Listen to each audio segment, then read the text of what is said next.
Бүгін YouTube асханамда қыста жасап жемейтін, бірақ отағасы қалап тұрса жыл мезгіліне қарамай дайындап бере беруге болатын дәруменге бай тағамны рецептісімен бөлісемін. Шалғамды жуып, қағаз майлықпен кептіріп алдым. Енді артық жерлерін алып тастап, майдалап тураймын.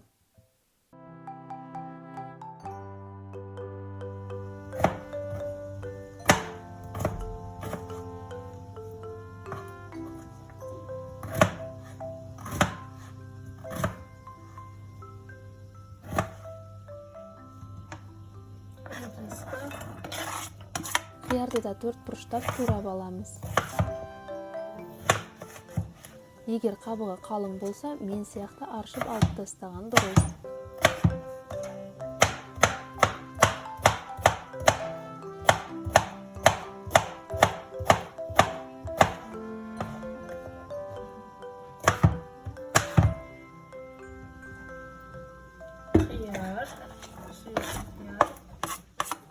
Сүрленген шұжықты майдалап 4 бұрыштап тураймыз.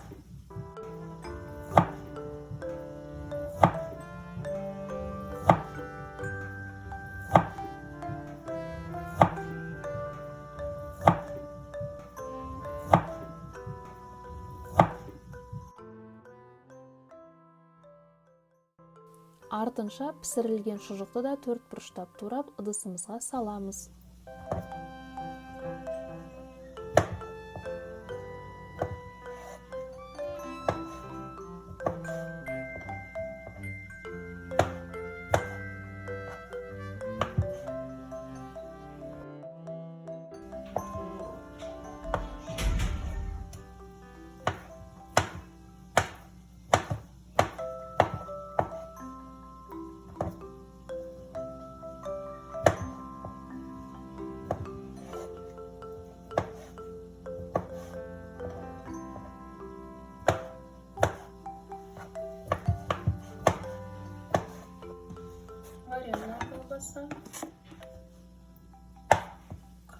Суда піскен картопты салқындатып, қабығын ашып, оны да майдалап турап аламыз.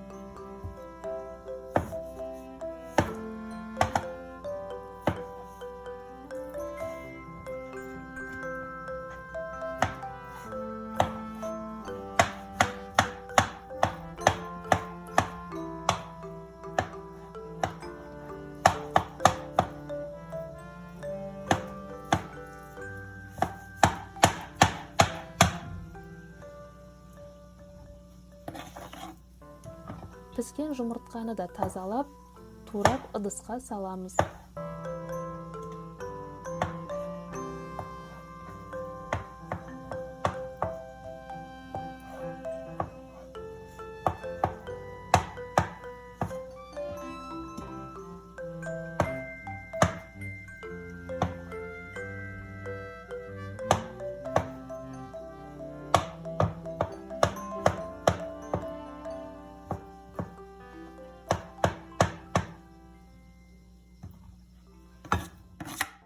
Акрошкамыз дайын болып қалды. Енді аскөк пен көк пияз қосамыз.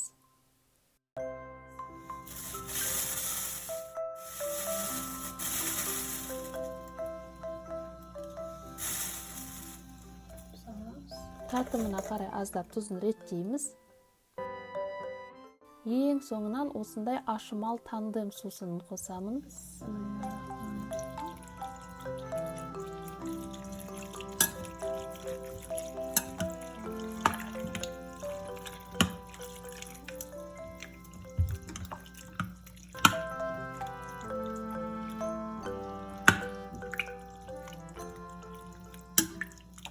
Өз қалауыңызша сұйықтығын реттеп аласыз. Бізге сұйықтау болған ұнағандықтан сусынды да көбірек құйдым. Окрошканы әркім әрқалай жасайды. Әр рецепт өзінше дәмді, ал бұл менің нұсқамдағы өте дәмді жазғы көже. Ас болсын. Мен ұсынған рецепт ұнаған болса, лайк басып, каналға жазылып, төмендегі қоңыраушаны басып қойыңыздар.